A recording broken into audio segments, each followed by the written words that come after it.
మా ప్రభుత్వం ఏర్పాటైన వెంటనే ఈరోజు యువతకు ఇచ్చిన మాట మేరకు ఒక పక్షాన ప్రభుత్వ ఉద్యోగ ఖాళీలను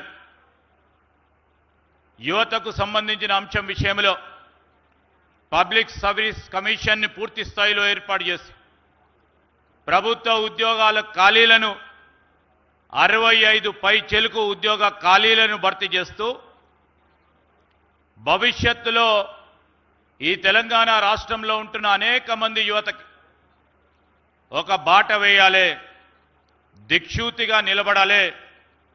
రాబోయే కాలంలో 2047 తెలంగాణ రైజింగ్ అని నినాదం ఎత్తుకున్నారు ముఖ్యమంత్రి గారు. ఆ నినాదానికి ఒకటి, మనం ప్రధానంగా 2035 వరకు 1 ట్రిలియన్ ఎకానమీ చేయాలి.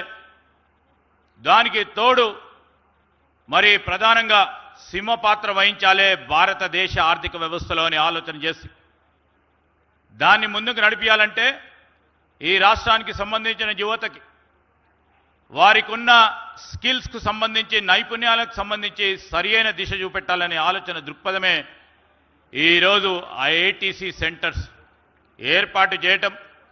ఏటీసీ సెంటర్స్లో మరి ఇప్పటివరకు ప్రిన్సిపల్ సెక్రటరీ గారు చెప్పారు, 4 దీర్ఘకాలిక కోర్సులతో పాటు మరో 23, 4 స్వల్పకాలికతో పాటు 23 దీర్ఘకాలిక కోర్సులను ఏర్పాటు చేయాలనే ఉద్దేశంతో వీటన్నిటిని కూడా పరిశ్రమలకు సంబంధించి వారికి అనుబంధంగా ఉండాలని పారిశ్రామికవేత్తలు ఆశిస్తూ ఉన్నట్టు ఆ నైపుణ్యాన్ని అందజేయాలనే ఒక ప్రధానమైన ఉద్దేశం.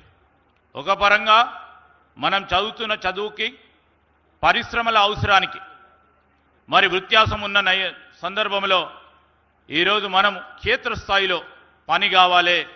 చేతి వృత్తులకు సంబంధించి ఏ విధంగానైతే ఆ రోజు ఐటీఐలను ఆనాడు కాంగ్రెస్ పార్టీ ప్రభుత్వం ఏర్పాటు చేసి వీరందరికీ కూడా ఉపాధి కలిగించే కార్యక్రమం చేసిందో, మారుతా ఉన్న మరి పారిశ్రామిక అవసరాలు, నైపుణ్యాలు అవసరం, మోడర్న్ టెక్నాలజీని ఉపయోగించుకొని దాంట్లో నైపుణ్యం సాధించాలని ముఖ్యమంత్రి గారి ఆలోచన మేరకు మరి పారిశ్రామిక రంగంలో టెక్నాలజీని ఉపయోగించుకొని రేపు మీరు ఇప్పుడే చూశారు లోపల ఏ విధమైన అధునాతనమైన టెక్నాలజీస్తోని మీ అందరూ కూడా శిక్షణ పొంది రేపు జాబ్ రెడీగా ఉండే ఒక ప్రయత్న భాగంలో మీ అందరినీ కూడా ముందుకు నడిచే కార్యక్రమం ఒక బాధ్యతను తీసుకొని ముందుకెళ్తా ఉన్నారు.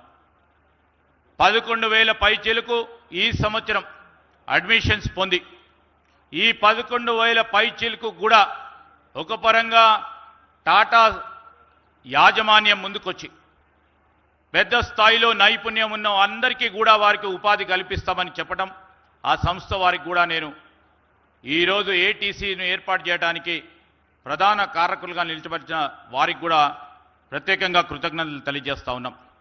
దానికి తోడు ఇక్కడే ఆగలే, ఒక పక్షాన ఐటీఐలు, ఇంకోటి పాలిటెక్నికల్ ఇన్స్టిట్యూట్స్, ఇంజనీరింగ్ వ్యవస్థను కూడా ఈ విద్యార్థులు అందరికీ కూడా మరి వృత్తిపరంగా రేపు రాబోయే కాలంలో ఉద్యోగ అవకాశాలు దొరికే విధంగా మరి అకాడమిక్గా కూడా మరి సిలబస్లో మార్పు తీసుకురావాలని వారి ఆలోచన.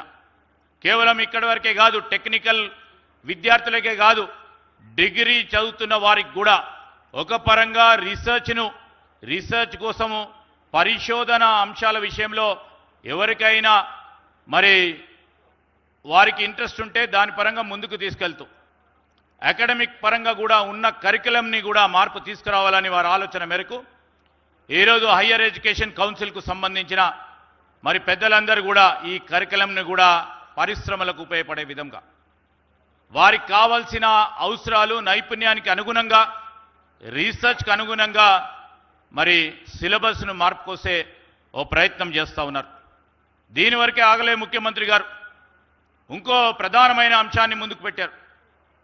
ఈరోజు యంగ్ ఇండియా స్కిల్స్ యూనివర్సిటీ అని ఏర్పాటు చేసి నైపుణ్యాలకు సంబంధించి ఎవరు కూడా మన రాష్ట్రానికి సంబంధించిన యువతకి రేపు రాబోయే కాలంలో నైపుణ్యాలు లేవని, ఉపాధి రాకుండా ఉండకూడదని, ఉద్యోగాలు రాకుండా ఉండకూడదని ఈరోజు యంగ్ ఇండియా స్కిల్స్ యూనివర్సిటీని కూడా వారు ఆలోచన చేసి మొదలుపెట్టాం.